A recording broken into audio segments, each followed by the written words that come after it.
국민대학교 글로벌 인문지역대학장 정선태 교수님과 함께하겠습니다. 교수님. 네, 안녕하세요. 네, 교수님. 자, 1월도 벌써 중순이 지났습니다. 참 쏜살 같은 시간입니다. 네. 맞습니다. 쏜살 같은데 뭐 하루하루 즐겁게 보내다 보면은 이런 일상들도 아름다운 여운으로 다가오지 않을까 싶어요. 예. 지나간 시간보다는 이제 뭐 우리에게 닥쳐오는 시간을 어떻게 잘 소비하느냐, 이게 또 중요할 것 같고요. 네. 네, 그렇습니다. 자, 교수님 오늘 어떤 책 소개해 주시겠습니까? 우리 김 PD가 귀신처럼 알고 질문을 던지신 것 같은데. 그래요?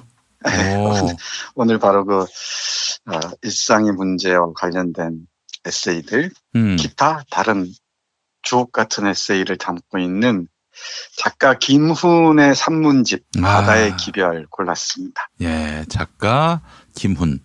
네. 기자도 하셨고. 네. 네, 맞습니다. 네. 예, 뭐 문장이 탁월하기로 기자 시절부터 잘 알려져 있었죠.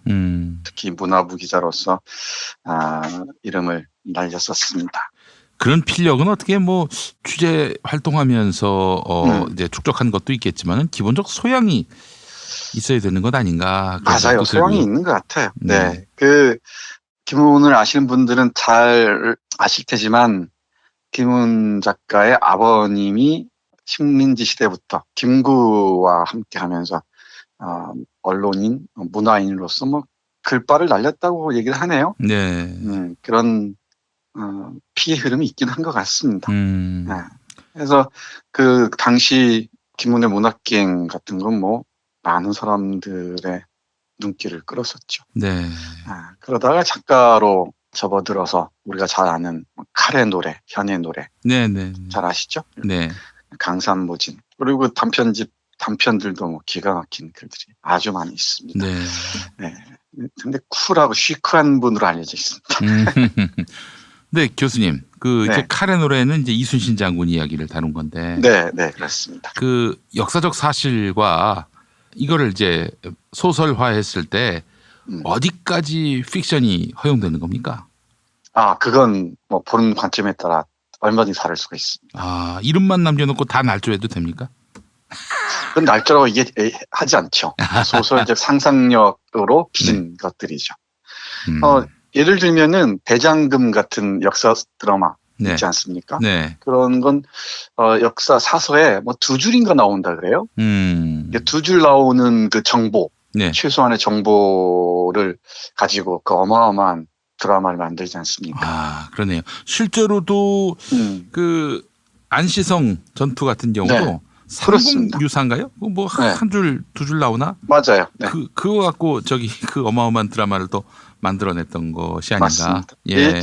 김훈 선생이 칼의 노래가 주목을 끈 것은 그동안 이순신에 대한 영웅 또는 신격화에서 벗어나서 인간적인 측면, 그야말로 그 생로병사와 칠정들을 다 갖추고 있는 인간의 면모에 포커스를 맞췄다는 점에 있죠.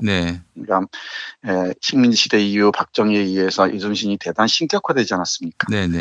그러다 보니까 뭐 똥도 오줌도 안 싸고 밥도 안 먹는 그런 사람, 뭐 질투고 뭐고 없는 그런 사람으로 생각하는데 사랑도 뭐 경험해 보지 못한 그냥 냉혈한. 그렇죠.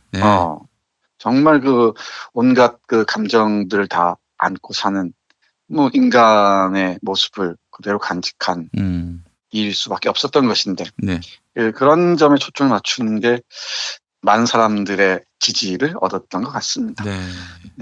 근데 이런 작품도 참 좋지만 이런 에세이집도 참 좋습니다. 김훈의 뭐 자전거 여행도 그렇고요. 정말 글도 잘 씁니다. 한 문장 한 문장이 기가 막힌데 예를 들면 이런 거예요. 짧게 맛배기로 들려드리면 이 바다의 기별이라는 표제작을 이렇게 시작합니다. 들어만 보십시오. 모든 닿을 수 없는 것들을 사랑이라고 부른다. 모든 품을 수 없는 것들을 사랑이라고 부른다. 모든 만져지지 않는 것들과 불러지지 않는 것들을 사랑이라고 부른다. 모든 건널 수 없는 것들과 모든 다가오지 않는 것들을 기어이 사랑이라고 부른다. 예를 들면 이렇습니다. 우리가 다 닿을 수 있고 품을 수 있다면 이미 사랑이 아니라는 거죠. 그리고 만질 수 있고 부를 수 있는 건 사랑이 아니랍니다. 또 건널 수 있고 또 다가오는 것이라면은 사랑이 아니라고 얘기하죠. 그럴 수 없기에 사랑이라고 말합니다. 뭐 이 문장만 봐도 이 책 한 권을 다 읽은 것이나 다름없을 정도로 탄탄하고요. 밀도 높다 그러죠. 문장들의 밀도가 아주 높습니다. 글 쓰시고 싶은 분들은 어떻게 하면 글 잘 쓰냐 이런 질문 종종 하는데 이런 좋은 문장들을 한 줄 한 줄 옮겨 쓰는 연습하시면 많은 힘이 될 겁니다. 아, 이 필사할 가치가 있는 작가군요. 아, 그럼요. 예. 그래서 하나하나 옮겨 적으면서 이 부분에서 왜 이런 문장을 썼는지, 왜 이 어휘가 선택됐는지 이런저런 생각들을 해가면서 쓰시면은 글솜씨가 금방 는다는 것을 알 수 있을 겁니다. 네. 그래서 사랑이라는 메모장에 적혀 있는 너나 예를 들면은 사랑이나 죽음이나 이런 얘기들을 하면서 사랑에 대한 상념을 펼쳐놓습니다. 네. 근데 이 글보다 제 눈을 사로잡은 글은 따로 있는데요. 네네. 두 편의 글입니다. 한 편은 무사한 나날들인데 우리 일상적인 무사한 나날들은 참 지루하다고도 하고 아무런 변화 없이 흘러가니까 무료하다고도 하고 이렇게 생각할 수가 있죠. 예. 그런데 우리 저자는 그 무사한 하루하루가 얼마나 고마운지 얼마나 또 기쁜 나날들인지 생각을 펼쳐 보입니다. 네. 어느 날 딸아이가 공부를 마치고 첫 월급을 타왔대요. 근데 이제 첫 월급 탔다고 아빠한테 휴대폰도 사주고 용돈이라면서 15만 원도 건네줬답니다. 예. 그러면서 아빠 앞에서 이 자기 노동의 대가, 임금을 자랑스럽게 여기면서 자랑스러움과 쑥스러움이 겹치는 표정을 지었다고 하네요. 그런데 이 아빠는 그런 진부한 삶, 어찌 보면 진부한 삶이죠. 월급쟁이로서 평생 살아간다는 것. 진부한 삶에 끝없는 순환에 안도하였다고 적고서 이렇게 말합니다. 들어보시죠. 예. 그 아이는 아마 월급쟁이로서 평생 살아가게 될 것이었다. 진부하게 꾸역꾸역 이어지는 이 삶의 일상성은 얼마나 경건한 것인가. 그 진부한 일상성 속에 자지러지는 행복이나 기쁨이 없다 하더라도 이 거듭되는 순환과 방복은 얼마나 진지한 것인가. 나는 이 무사한 하루하루의 순환이 죽는 날까지 계속되기를 바랐고 그것을 내 모든 행복으로 삼기로 했다. 딸아이는 어렸을 때 침을 많이 흘렸고 늘 젖을 토했다. 두 돌이 다 지나도록 턱 밑에 수건을 매달았다. 안아주면 늘 삭은 젖 냄새가 났다. 나는 그 젖 냄새에 늘 눈물겨워했다. 이것이 내 혈육이고 내가 길러야 할 어린 자식의 냄새로구나. 내가 배반할 수 없는 인륜의 냄새로구나. 술 취하고 피곤한 저녁에 잠든 아이의 머리에 코를 대고 아이의 냄새를 맡으면서 나는 때때로 슬펐다. 내 슬픔은 결국 여자의 태에서 태어나서 다시 여자의 태 속에 자식을 만드는 포유류의 슬픔이었다. 여자의 태는 반복과 순환을 거듭하며 생명을 빚어내는 슬픔의 요람이었다. 이 어린아이가 자라서 또 여자가 되었다. 결혼을 해도 좋을 만큼 자란 여자 성인이 된 것이다. 네, 이렇게 이어집니다. 그러면서 이 휴대폰을 내미는 딸을 바라보면서 이렇게 순환하는 삶, 무사하게 일상적으로 돌아가는 삶이 참 기쁘구나, 좋구나 라고 생각을 합니다. 그래서 이 진부한 일상을 어떻게 받아들이느냐에 따라서 하루하루 순간순간도 전혀 다르게 와 닿을 수 있다는 거죠. 우리 저자는 이 진부한 일상 속에서 살아서 작동하는 삶의 신비를 느낀다고 얘기를 합니다. 딸아이가 어릴 때부터 자라서 지금 성년이 돼서 아빠에게 전화기를 사주는 그 모습에서 하나의 큰 순환을 이겨내는 것이죠. 그리고 그게 기적이고 영원히 덧없는 것들의 영원함만이 구덩이를 기다리는 이 무사한 그날그날의 행복이라고 얘기를 합니다. 이처럼 글의 출발은 일상적으로 겪을 수 있는 거죠. 네. 그러니까 딸아이가 첫 월급을 탔다고 휴대폰을 사주는 데서 출발합니다. 그러면서 이게 하나의 일상적인 순환이고요. 진부함의 순환인데 거기에서 큰 기쁨과 행복을 느낀다고 말합니다. 네. 평범하게 살아간다는 것, 하루하루 일상을 별 탈 없이 영위해 간다는 건 정말 기적과 같은 일들이죠. 기적이라는 게 뭐 요란스럽게 뭐 천둥 치면서 오는 게 아니라 이런 하루하루 일상 속에 스며서 다가오는 것인지도 모르겠습니다. 어떻습니까? 우리 김훈 선생 글도 읽다 보면은 네. 별거 아닌 것 같은데 별거 아닌 것에서도 이런 그 의미들을 읽어냅니다. 선굵은 그 소설만 보다가 네. 이렇게 세심한 감성들이 느껴지는 걸 보면은 뭐 다르죠. 네, 다릅니다. 감동이 새롭습니다. 예, 네, 예. 아버지의 기억을 떠올리는 글도 참 좋고요.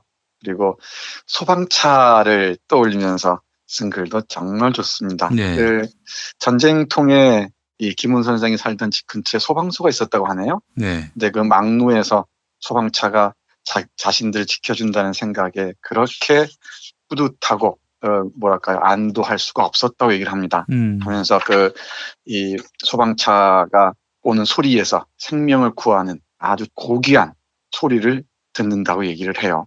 그리고 자신이 기자로 생활하면서 소방 현장, 불 끄는 현장들을 취재하기도 했던 모양이죠. 네네. 거기에서 목숨을 아끼지 않고 불 속으로 뛰어드는 소방대원들을 보면서 정말 놀라움과 경의를 금치 못했다고 얘기를 합니다. 네. 이와 관련해서 짤막하게 읽어드리면 이렇습니다. 자동차가 자동차에 막혀서 오도 가도 못하는 도심 항복판을 사이렌으로 헤치며 나아가는 소방차의 대열은 아름답고 고귀한 풍경이다. 그것은 인간이 인간에게 베푸는 절박한 신뢰이며 사랑이다. 인간은 인간이기 때문에 구조받을 권리가 있고 또 인간이기 때문에 재난에 처한 인간을 구해야 할 의무가 있다. 그 자명한 윤리가 매일매일의 도심에서 확인되고 있다. 이렇게 적습니다. 하면서 그 소방대원들의 노고, 수고에 대한 자유절한 고마움을 표하기도 합니다. 사실 그렇죠. 네. 이런 재난이 상시적으로 우리를 노리고 있을 때 이런 자신의 목숨을 바쳐서 생명을 구하는 일이라는 게 얼마나 고귀한 일이겠습니까? 네. 우리가 할 수 있는 것이야 사이렌을 울리고 오는 자동차, 불자동차, 길을 비켜주는 것 정도겠지만은 거기에 얼마나 진지함과 절박한 신뢰가 놓여 있겠습니까? 이 글의 마지막 부분 잠깐 보겠습니다. 사회가 고도로 조직화되고 세분화될수록 인간은 고립되기 마련이다. 다들 제각기 아파트와 오피스텔과 자동차와 밀실 안에 들어앉아 있다. 그 수많은 세포들의 틈새에 재난은 복병처럼 숨어 있다. 밀실에 고립된 인간들은 재난을 돌파하는 능력이 전혀 없다. 소방대원들이 그 밀실을 깨고 들어가 인간을 구한다. 지금 소방대원들의 역할은 화재 진압뿐 아니라 사회 전체 재난 구조로 확대되고 있다. 산불, 수재, 해양사고, 교통사고, 붕괴, 매몰, 추락, 응급 환자 수송뿐 아니라 아파트 문 열어주기, 미친 개 죽이기와 한강 철교 행거에 올라가서 자살하겠다고 날뛰는 사람들을 달래서 끌고 내려오는 일까지도 모두 다 그들의 업무다. 휴대폰이 보급된 후에 산악 안전사고로 목숨 잃는 일은 현저히 줄어들었다. 휴대폰으로 119 새 단추를 누르면 장비를 걸머진 젊은 대원들이 산꼭대기나 계곡으로 즉각 달려오기 때문이다.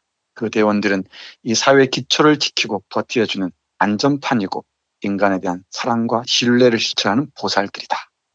그들은 인간에게 다가오는 인기척이다.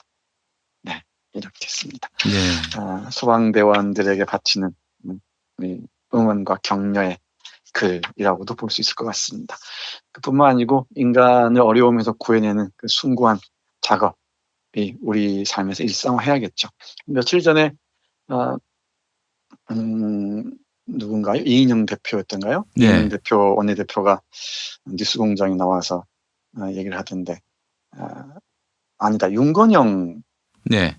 실장이 나와서 얘기한 것 같은데요. 네. 거기에서 가장 감동적인 장면이 뭐였느냐 그러니까 첫 번째가 강원도 고성에 산불 났을 때 전국에서 이 소방차가 올라가는 장면이지 않습니까? 글쎄요. 네. 진짜 이거는 그게 가장 감동적이고 놀라웠다고 얘기를 하네요. 네, 이걸 읽으면서 그 장면이 저도 떠올랐습니다. 그렇습니다. 그런 분들 그 노고와 진정성을 알고 네. 결국 이제 국민의 지지와 성원 속에 네. 소방 공무원들이 그 지방 공무원에서 이제 국가 공무원이 된 거 아니겠습니까? 네. 그 과정에서 얼마나 많은 어려움이 있었습니까? 네, 반대하는. 네. 도대체 그런 인간들은 뭐 하는 인간들인지 모르겠어요, 진짜. 제가 늘 말씀드리지만은 제가 보기에는 자신의 정치적 이해관계, 특히 이기적 이해관계에 갇혀 있다 보니까 인문학적 상상력이 원천적으로 작동하지 않기 때문이라고 저는 생각을 합니다. 네. 네, 이런 글들만 읽어도 좀 달라질 텐데 언제나 그런 날이 올지 모르겠습니다. 네. 네, 정말 좋은 문장들 많이 읽어드리고 싶은데 또 시간이 아쉽습니다. 네. 예를 들면 글과 몸과 해금 같은 것도 명문장입니다. 네. 꼭 읽어보십시오. 네. 자, 오늘도 함께해 주신 정선태 교수님, 오늘 말씀 잘 들었습니다. 네, 고맙습니다.